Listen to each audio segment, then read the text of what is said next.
Hey, Lucas. Where's my money? What? Where's my money? I'll have Where is my money, goddammit? I need my money!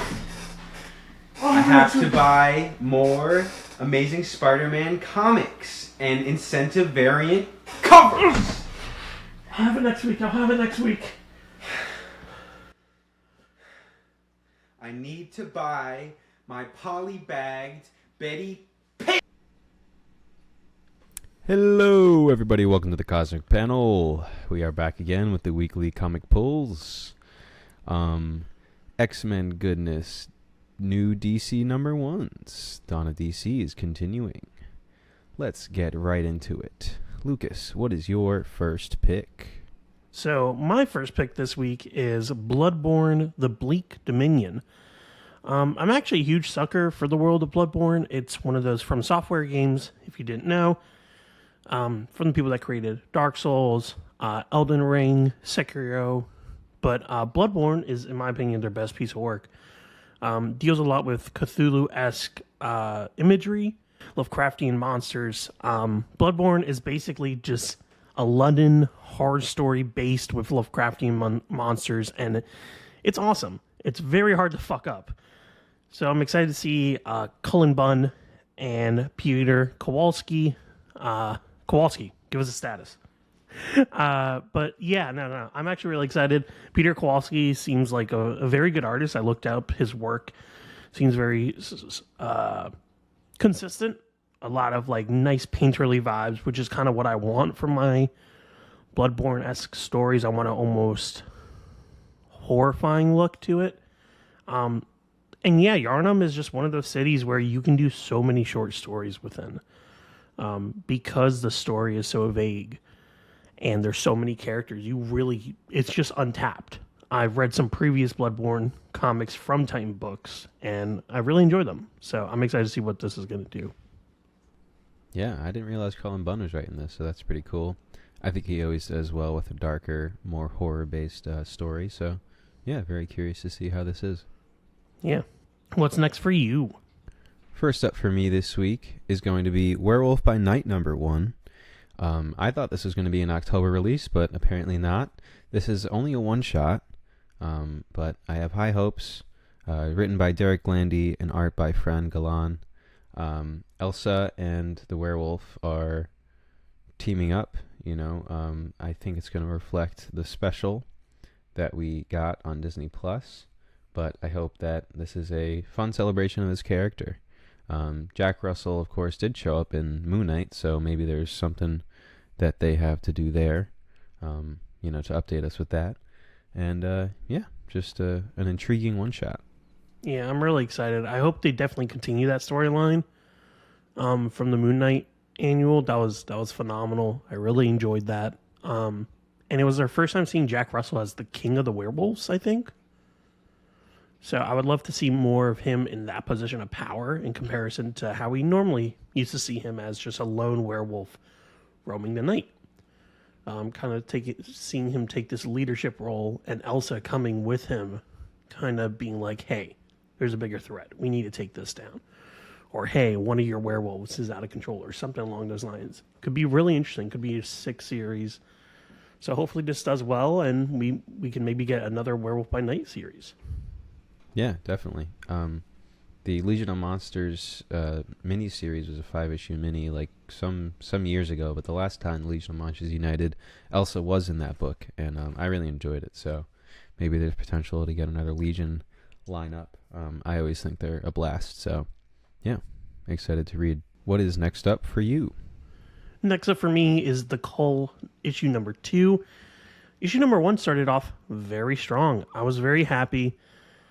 The art is phenomenal. I genuinely, it's so good. Mattia de Iluis, phenomenal artist, really killing it. Kelly Thompson kind of sets up this interesting story for us. We are a little bit still vague on what's happening, but we are getting the main basics that Cleo's brother disappeared and she found this weird entrance in a cave to this almost other world. And we know that within the next day, there's going to be a giant monster coming out of the ocean and killing a bunch of people. Obviously, what they're going to do is going to result in that. So the question is, how do they get from that to that point? And where is her brother this entire time? It's very interesting. I'm really excited to see what's going to happen. The art alone makes it worth it to read, honestly. But yeah, no, the story's interesting enough where I feel like each character is cool, like well developed, especially after only one issue. So I'm excited. This is a nice instance where the cover artist is the interior artist, so you really know what you're getting into. You have a good sense that this is going to be a really cool series. So yeah, no, the interiors are just as good as the cover art. It's actually insane.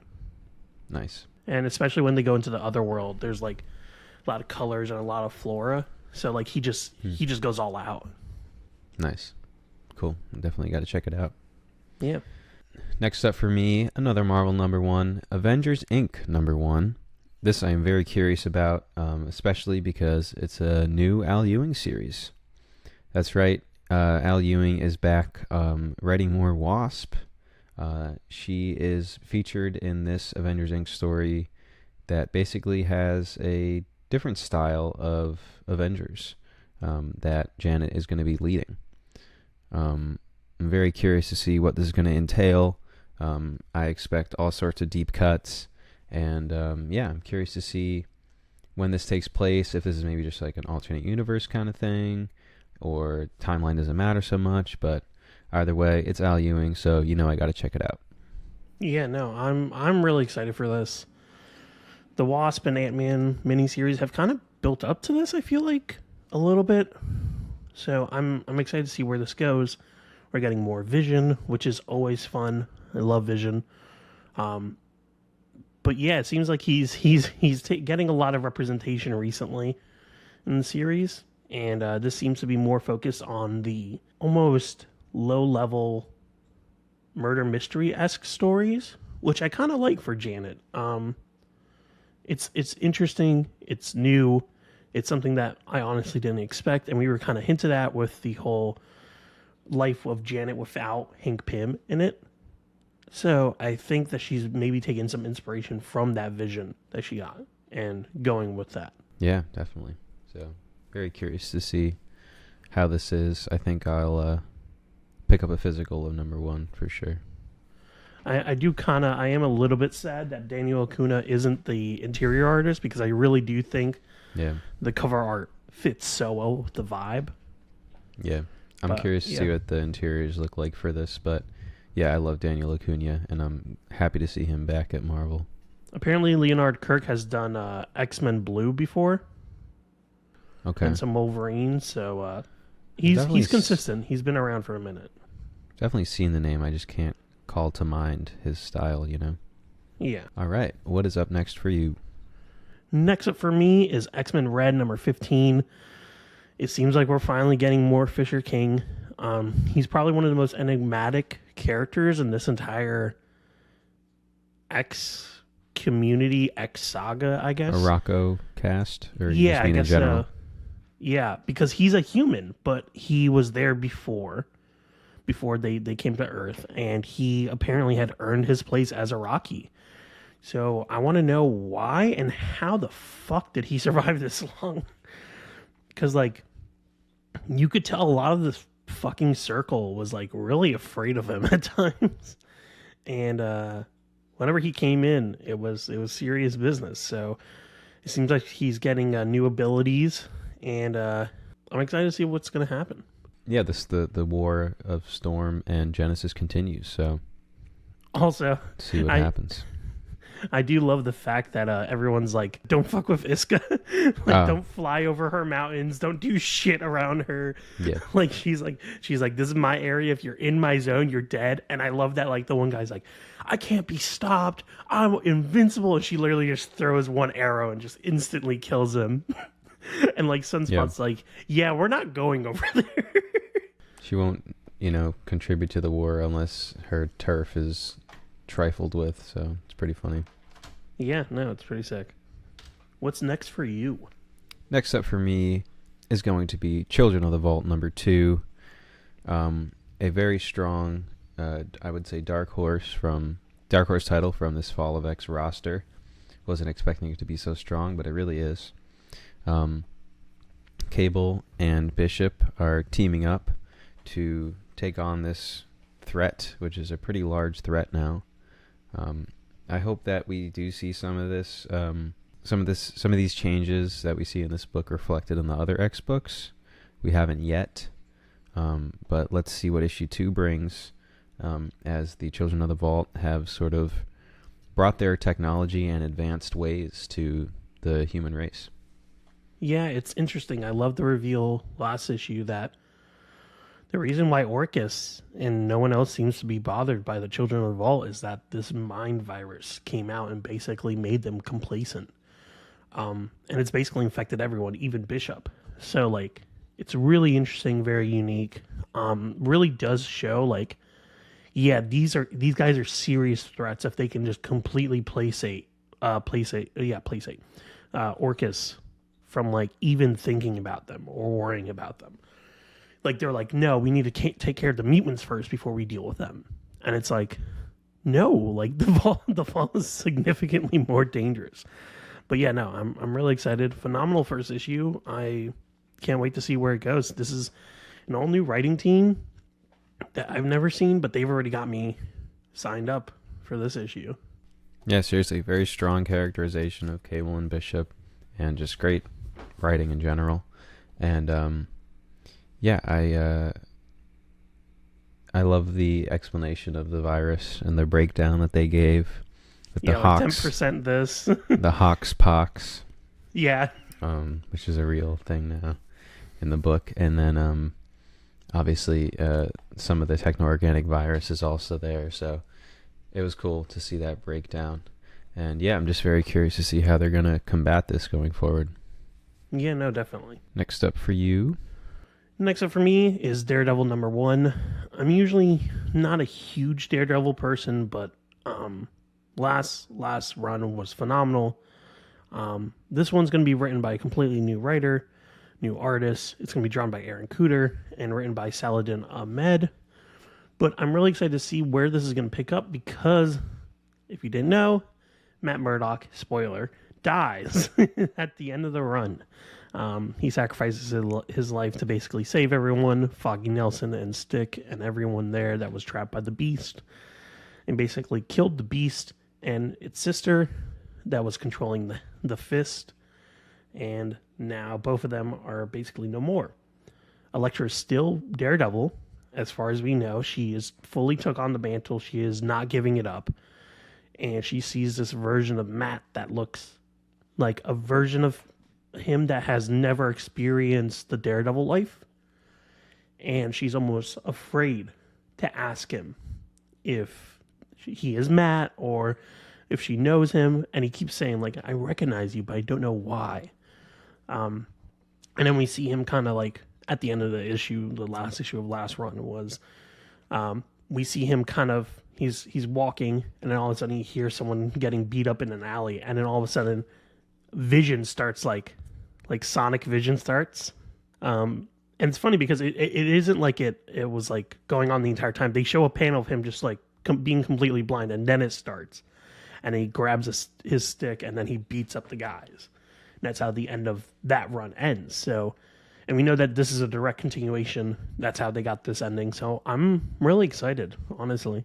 Yeah, if editorial is able to pick up and seamlessly continue this storyline, that would be very impressive.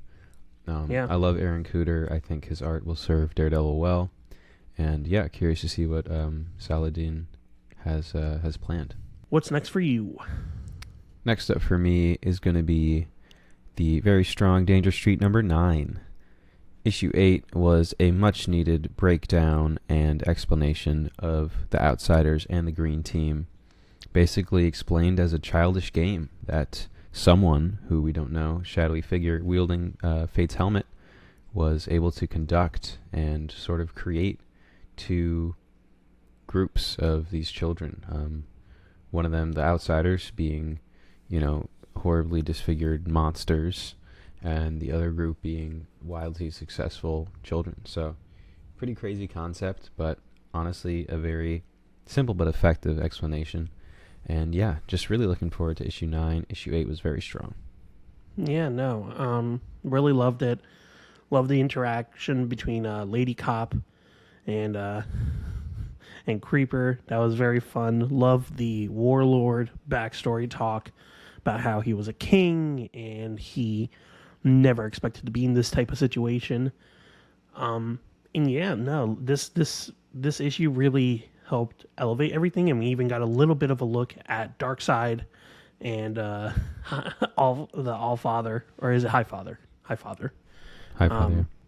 And we also got to see Orion being like, I failed. I can't find it. I found the body and literally couldn't find shit. So Was that? I'm really excited. I think that was 2 issues ago now. Was that? Oh, then. Yeah.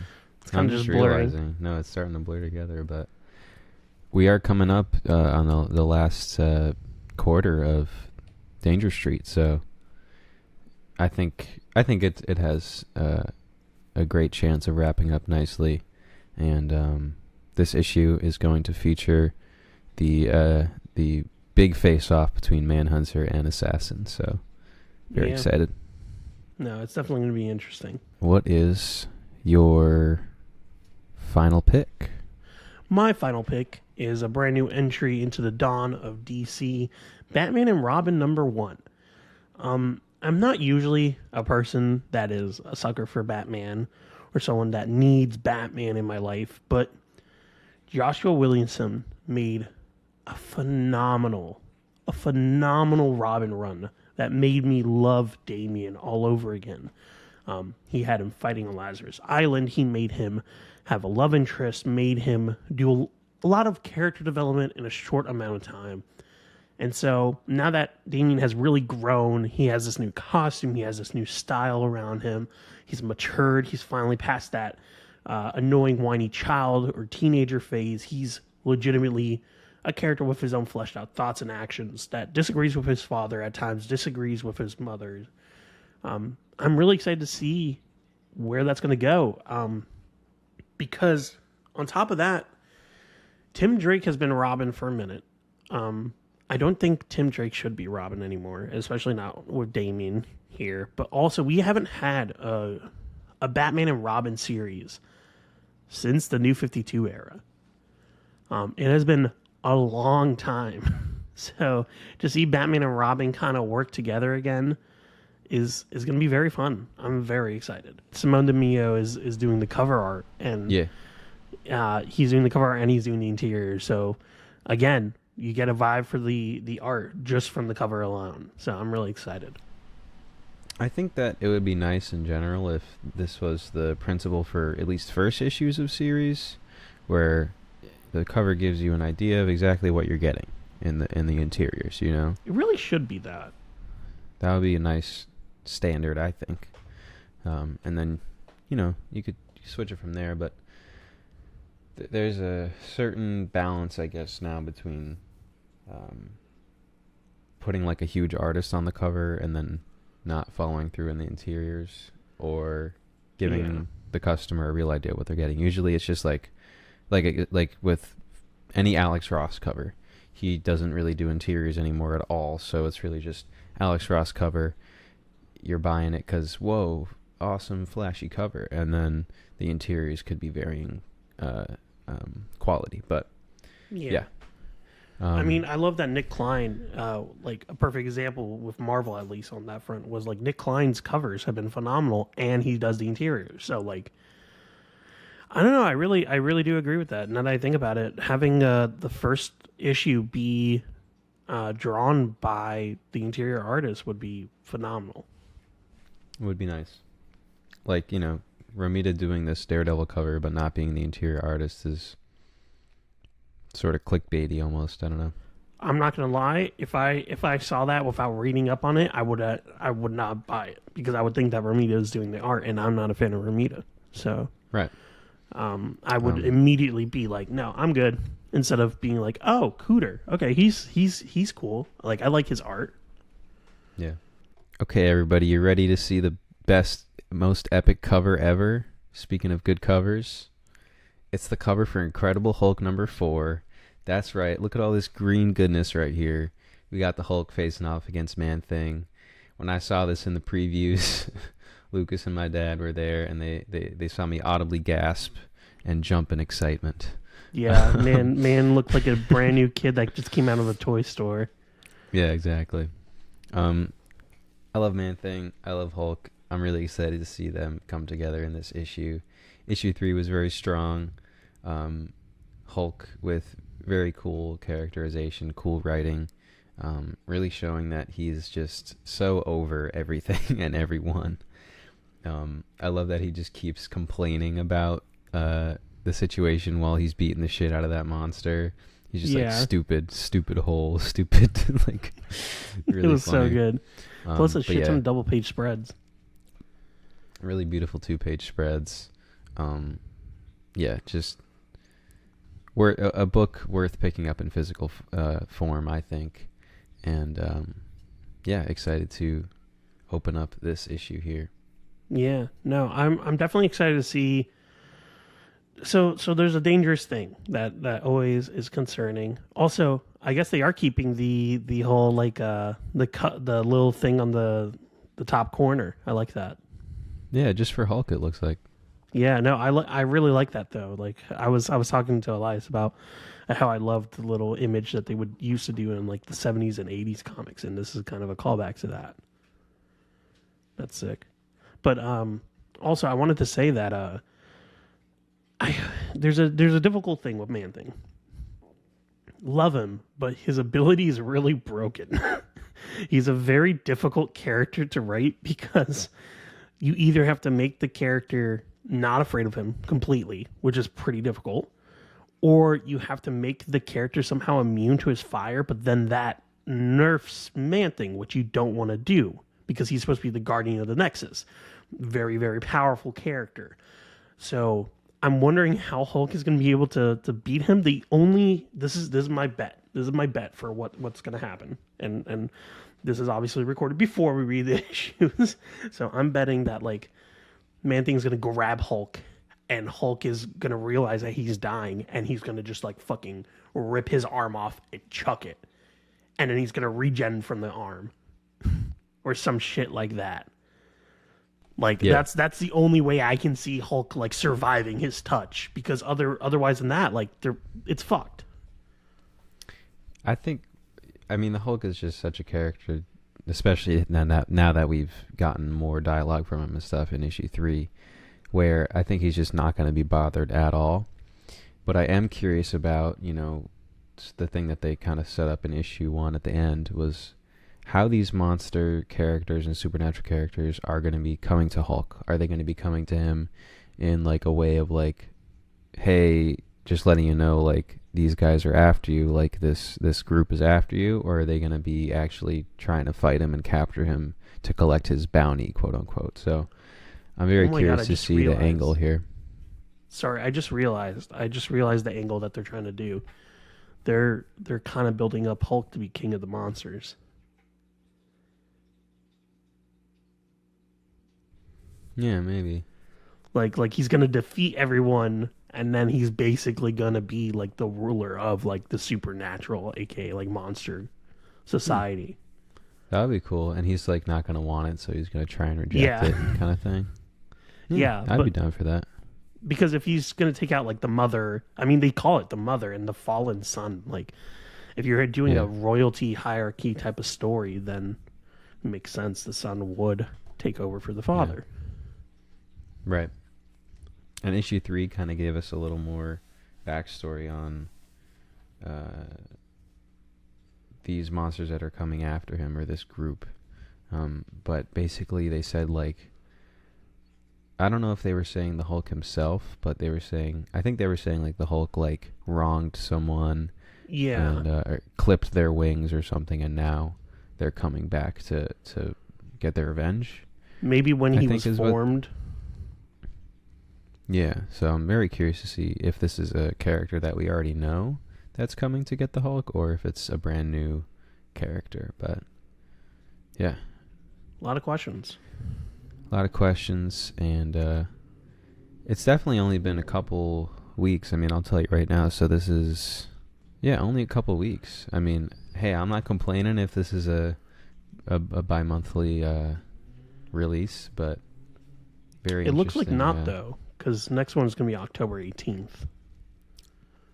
Yeah, very very weird release schedule right now for Marvel books in general.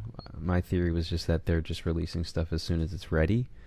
Like, the quicker that they finish the process, they can just be like, hey, this week looks a little empty. Let's toss your book a little early onto the slate. So, but yeah, I'm excited to get a new Hulk issue so soon. Yeah, it's exciting. And it's also Travel Foreman on the interiors, so it's not Nick on the interiors on this one, unfortunately. But Travel Foreman's very talented as well. Better be good. It's the Man-Thing issue. Gotta kill it. Yeah. Can't fuck this one up. Yep. Of all the times to have a backup artist, this better be a damn good one. Yeah, really. Well, with that, this has been the weekly polls for September 13th. And comment below what you guys are going to pick up this week, what you guys are looking forward to, what you're excited. And comment below, tell Lukas to pay me my money. All right, bye-bye.